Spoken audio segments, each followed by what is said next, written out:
Alrighty, I hope everybody's ready for the dessert for tonight. Well, my tonight at least.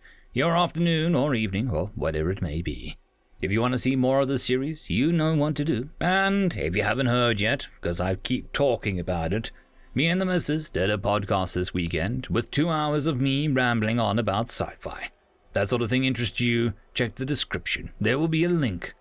I just want to give a quick thanks to the Tier 5 channel members and patrons. Bob the Dragon, Datamagnet, Sergeant Puma, Cat Crab Lobster, and Duck Machine. Thank you very much for the support. It is much appreciated.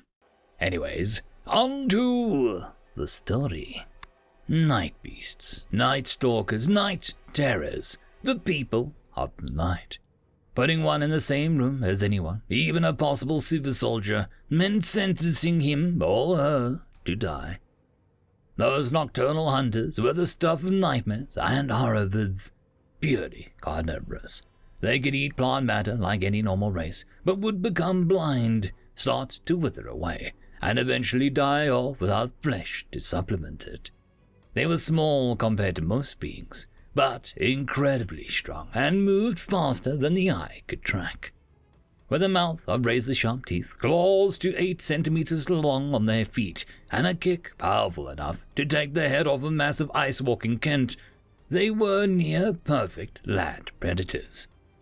The night beasts hailed from Nyx, a high-gravity Class 11 death world far out on the northern galactic rim, and thankfully not anywhere else. Calling them sentient was a matter of debate. They had no technology to monitor. No one had dared step foot on their world long enough to study them peacefully, and those that were taken by force tended to be less than cooperative.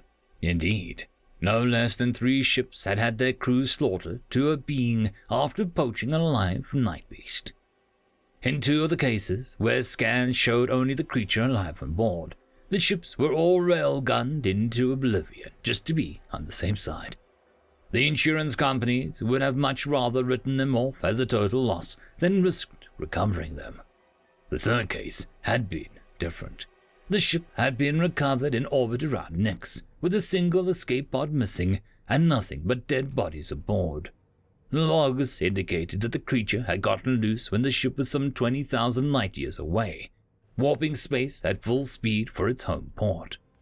Curiously, in order to make the ship reverse course, the emergency lockdown had to have been somehow overridden and the ship's AI reprogrammed. That's not to say no study whatsoever had been done on these things. Solitary specimens had been killed, collected, and studied, but there was only so much a carcass could tell scientists. From the necropsies, they said their brains seemed capable of intelligent thought, but theory and practice were often very different. There was no way of knowing for sure, but AIs tasked with decrypting their language from 1 or 2 illicit probes seemed to think that they were capable. But the recordings of the escape indicated on all 3 of those vessels played back nothing more than an inarticulate screams of rage, untranslatable gibberish, and demands for intercourse. Intercourse this, intercourse that, intercourse you, and so on. Even as they tore throats out with their bare hands and disemboweled stomachs with clawed bare feet. These were, of course, blatant mistranslations despite AI protestations to the contrary. Since the most recent incident years ago, Anticton hadn't heard of anyone else illegally visiting the planet, let alone claiming one of the beasts. It could have been that they were simply successful and no one heard about it, but he doubted it. Then 2 standard weeks ago, he and his crew of mostly willing servants had been offered more credits than he'd seen outside a lottery drawing for one of the monstrosities alive and in good condition. Having a veterinarian who couldn't refuse to work had been a gift from the 5 lords of heaven. He had agreed to procure the night beast for a very noble buyer, a member of the idle rich, interested in exotic animals for his menagerie. The pay would be an enormous and included capture tools, medical equipment like tranquilizers, and a translator for his vet to implant, and retrofitting his ship to hold the thing before the venture had even begun. The translator was almost funny, with the thing not so expensive and hazardous to implant. The buyer had insisted that if worse came to worst, they should try to reason with rather than kill and lose what credits he had already invested. The easy part was acquiring it. It had been off on a solo night hunt somewhere in the plains of Nyx's broken surface when they found it. It only took one dot of an especially developed drug used to tranquilize, though it was so powerful that it could have killed off his entire crew, and all of his merchandise were divided up evenly between them. The being had only 4 appendages, smooth skin with soft lavender tone, and had covered itself in skins that weren't its own. A length of jet black fur swept back from where it had attached the top of its head and ran down where its lower appendages met its torso.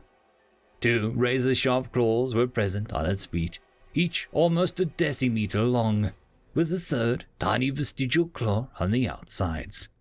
Its 3 fingers on each hand were as blunt as any sentience. It was a large specimen of its kind at 175 centimeters, and incredibly dense with heavy muscles.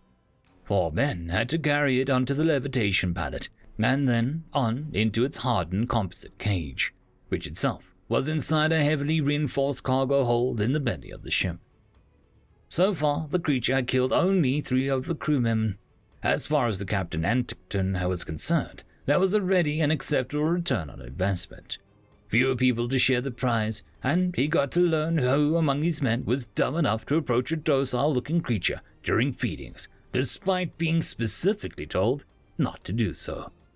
He had hoped to limit the amount of flesh the thing consumed in order to keep it in a weakened state, but that wasn't going to happen now.